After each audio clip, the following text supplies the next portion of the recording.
श्रीमती लेखा वर्मा जी की पुस्तक अमृत कलश का आप सभी के मध्य आवरण करने का मुझे अवसर प्राप्त हुआ, जो कि हो चुका है। इसके लिए मैं आप सभी का हार्दिक दिल से धन्यवाद अदा करती हूँ और जाने अनजाने में जो भी मुझसे त्रुटियाँ हो गई हैं उसके लिए सर्वप्रथम क्षमा प्रार्थी। आपकी विशेषता बताना चाह रही हूँ। लेखा जी की एक विशेषता जो मैंने इनकी रचनाओं में पढ़ी वह यह है कि ये गहरी से गहरी बात को भी बड़ी सहजता से व सरलता से कह देती है। उदाहरण के लिए आपकी कविता की पहली 4 पंक्तियाँ, जिसका शीर्षक है बेला बेला, तो वो मेरे हृदय को छू गई। 4 पंक्तियाँ हैं बेला कविता की, शुरू की 4 पंक्तियाँ। वो 4 पंक्तियाँ क्या हैं? इस चला चली की बेला में, इस चला चली की बेला में मानव क्यों घबराता है? इस चला चली की बेला में मानव क्यों घबराता है? यह तो तेरा घर है, यह तो तेरा अपना घर है, फिर क्यों घबराता है, फिर क्यों सकता है?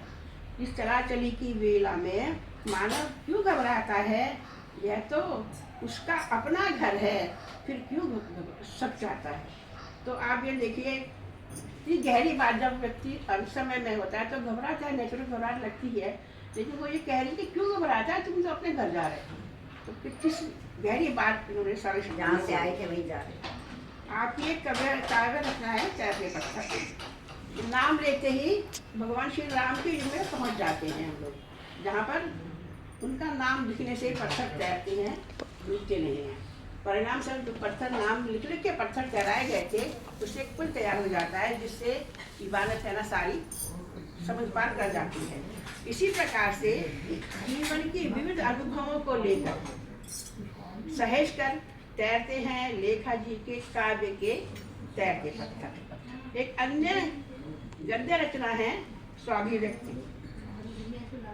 अध्यात्म की बड़ी बड़ी बातों को, जीवन की सामान्य बातों से, अध्यात्म की बड़ी बड़ी बातों को जीवन की सामान्य बातों से कैसे जोड़ा जाता है, समझना हमें कठिन होता है।